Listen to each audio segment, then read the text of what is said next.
the 2020 season have a bunch of new players on his team, like wide receivers, like running backs, like O-linemen, especially the O-linemen, defensive players, just a bunch of players. Now, last year, the New York Jets had no one winning an award at the NFL award ceremony last year. So today I'm going to be giving my thoughts on a New York Jet that could win an award at each position. Not saying and their chances of probably winning the award. So yeah, let's get started.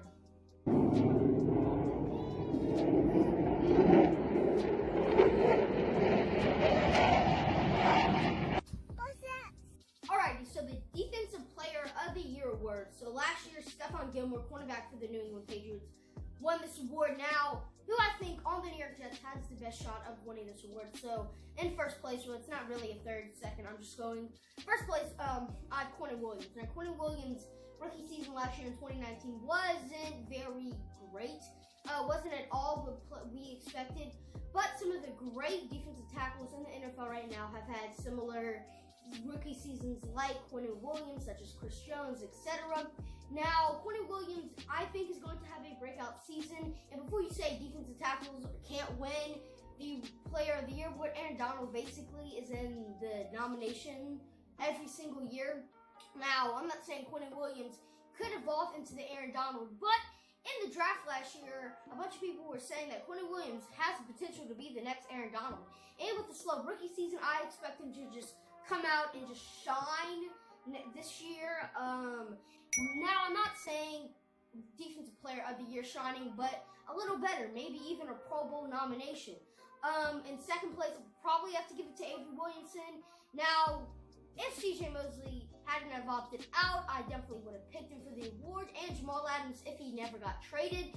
But since those two players are currently not going to be playing for the Jets in 2020, I just decided to pick Quentin Williams. Avery Williamson didn't play last year for the New York Jets. He got hurt towards ACL in preseason.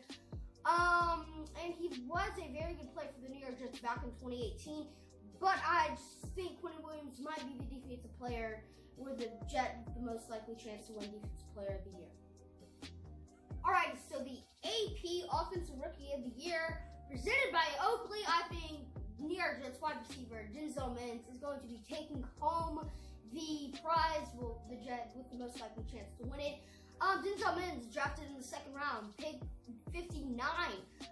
Denzel Mims was a receiver expected to go in the first round, late first round, early second round, instead fell all the way to late second round. And the New York Jets traded back, not to get him, to get more draft capital, and we still got Denzel Mims. Joe Douglas. But anyway, Denzel Mims, I think, is going to be wide receiver number 2 for the New York Jets, and I think he has the potential to be starting receiver in the NFL. He probably even could be day one starting receiver for the New York Jets this year. I expect him to have a very good season. Definitely, I don't see him winning the Rookie of the Year award, but I think he would be most likely voted for it. Now, I would pick Mekhi Becton, but you usually never see offensive linemen win anything. Besides, it's like the Walter Payton Man of the Year award or something, so I wouldn't pick him, but, so yeah. Let's get on to the next award, which is the AP Offensive Player of the Year. New Orleans Saints receiver Michael Thomas won it last year. Arizona Cardinals quarterback Kyler Murray won the Rookie of the Year last year. But, so the Offensive Player of the Year. Now, Le'Veon Bell. I could definitely see Le'Veon Bell winning this award. I'm pretty sure Le'Veon Bell has won it in the past. Le'Veon Bell, if you don't know, is so jacked, it's unreal. He is probably in the best shape of his life. The dude has 4% body fat. NFL running backs, they usually have 8% body fat or something. Dude has 4% body fat. It's pretty insane of what he has. He's going to have an amazing season this year. Well, I think he is. Just the way he's been working out and everything. Like, he starts working out at 11 p.m., ends his workout at 2 a.m. It's insane. Second place for this award. Now, maybe Sam Darnold could win this award. I think Sam Darnold could be. I don't know if quarterbacks usually win the award, but Sam Darnold could be a good number 2. Or Chris Herndon, maybe. He could be a legitimate second option. But, yeah. Alright, the AP Defensive Rookie of the Year award last year went to San Francisco 49ers defensive end Nick Bosa.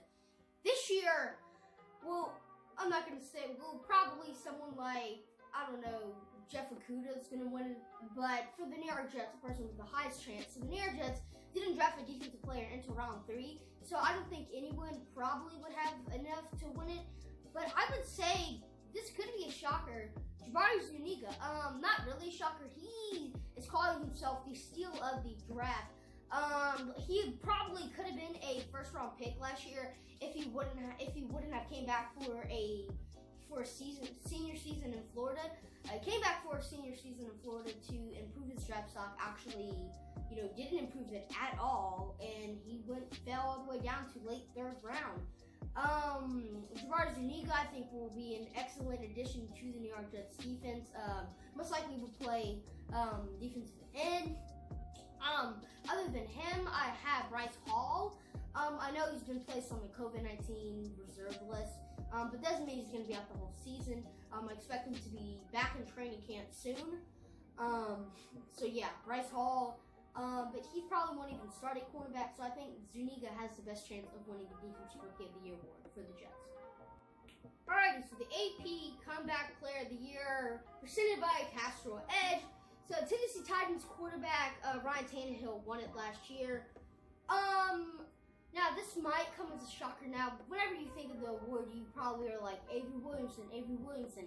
Now, I have a different take on the award. Comeback Player of the Year means a player who's came back usually from injury, and that's usually what the case is. A player who has like an ACL tear and then just does phenomenal the next season usually wins this award.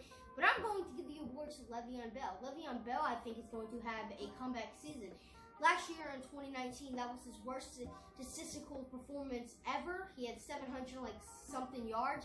He just played horrible. And this year, I believe he could have a 2,000-yard season. Scrimmage yards, obviously, not rushing yards. But, I mean, it's possible now. I don't think the New York Jets' offensive line is great enough to get him a 2,000-yard season, but I definitely think he could have a 1,000-yard season. As I said earlier, with his body fat, him being jacked up, working for, like, all night, it's pretty insane what he does. And him coming back would be amazing. But as I said, the NFL tends to give it to players who are coming off of injuries. Ryan Tannehill obviously got hurt with the Miami Dolphins for like every year he played with them, so that's most likely why he won. And also, he led the Titans. Didn't lead him. Derrick Henry led him to the playoffs, so don't really know why he won it much. But okay, but Avery Williamson, I think, would be the best bet for the New York Jet to win this award. The AP Assistant Coach of the Year went to Baltimore Ravens offensive coordinator Greg Roman. Now, the New York Jet coach who has the best chance of winning this is obviously Greg Williams. I mean, Greg Williams was able to turn that Jets defense legendary last year. We had the 7th best defense, 2nd best run defense, and that was with like Quentin Williams, who people say didn't really have a great rookie season, and which he didn't statistical-wise, but I think he was that leader.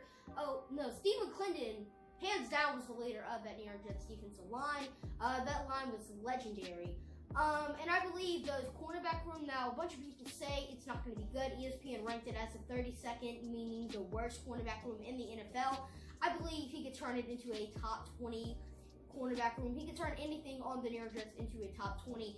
You know, with C.J. Mosley and Avery Williamson being hurt last year, him just coming in and turning that middle linebacker, like James Burgess, a guy who got cut like 13 times from NFL teams, was able to have a 10-game, 80-sack season. Neville Hewitt, who just turned out to be okay. He turned all these players into some pretty decent players. And I believe Greg Williams could win it, but they usually tend to do it to teams that are most likely in the Super Bowl run, meaning they're going to be in the playoffs.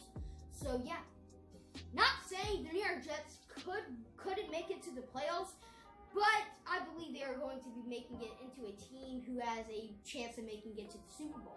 Like the Ravens, who everyone thought was going to make it to the Super Bowl, but Tennessee ended up stopping them with Derrick Henry carrying the game.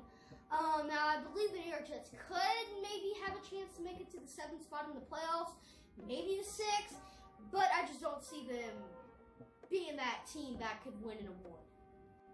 The AP Coach of the Year award, well, obviously the Coach of the Year meaning the head coach, so no other player we could pick besides Adam Gase. Now, a lot of people don't like Adam Gase, and me for one think he not that great of a coach, but I mean, a bunch of players like him on the New York Jets, and he was, man, and he did able to pull off, turn the Jets into a, like, what was it, a 1-17 and turn them into a 7-9 team. I mean, that was pretty darn good. I think he gets a bunch of hate that, not saying he doesn't deserve, but a bunch of hate he kind of doesn't deserve. I don't see him winning this award at all. Unless the New York Jets turn out to be this amazing team, well then duh, he's gonna win the award. But I just don't see him winning it. The AP Most Valuable Player presented by Pizza Hut went to Baltimore Ravens quarterback Lamar Jackson last year. This year, obviously, it's going to go to Sam Darnold, no matter if the New York Jets are going to lose. But, yeah, Sam Darnold is a player with the most likely chance to win this award. A bunch of people are sleeping on him. By the way, Josh Allen is not better. I mean, no Bills fans are probably watching this, but I mean, Josh Allen is not better than Sam Darnold. That is just facts. That is fact. And if you are a Jets fan that thinks Josh Allen is better than Sam Darnold, well, come on, man. What are you doing? But, so Sam Darnold obviously has the most chance of winning this award. Usually quarterbacks win this award, but that's not why I'm picking Sam Darnold. It just proves he was phenomenal last year. He missed 3 games last year. Could have had a 3,000-yard season. No, I think he could have had almost a 4,000-yard season if he probably would have played those 3 games. And we might have even made the playoffs if Sam Darnold would have played those 3 games. But it's just, Sam Darnold is very underrated. Now, the New York Jets wide receiver room isn't the greatest with Rashad Perriman, who last year was okay, but the second half of the season he dominated. If the second half of Rashad Perriman plays the whole year, then I think he would be a good signing. Denzel Mims, second round receiver, probably will be okay this year. Next year in 2021, he will be pretty darn good. Jamison Crowder, Sam Darnold's best favorite target last year. I just think he's going to do good. Talking about tight ends, we have Chris Herndon, who is very slept on, and we have Ryan Griffin, who's very slept on, and those are Sam Darnold's targets. Don't forget Le'Veon Bell, who I think could have around 500, 600 receiving yards as a running back. So we're looking at Sam Darnold having a good season last year. I would say around 4,500 yards. Sam Darnold's stat line. We have a good offensive line, so he's not going to be pressured 24/7. So yeah. I forgot to film an outro, so thank you guys for watching. If you're returning, welcome back. Love having you here. If this is your first time watching the New York Jets News channel, hope you enjoyed your experience and you might have considered subscribing. So what do you guys think of my award predictions? Let me guys know down below in the comment section below. If you want to message me or do something with me on Instagram or Twitter, they're both linked down below in the description, so go check that out. But anyway, thanks for watching. As always, go Jets. Peace!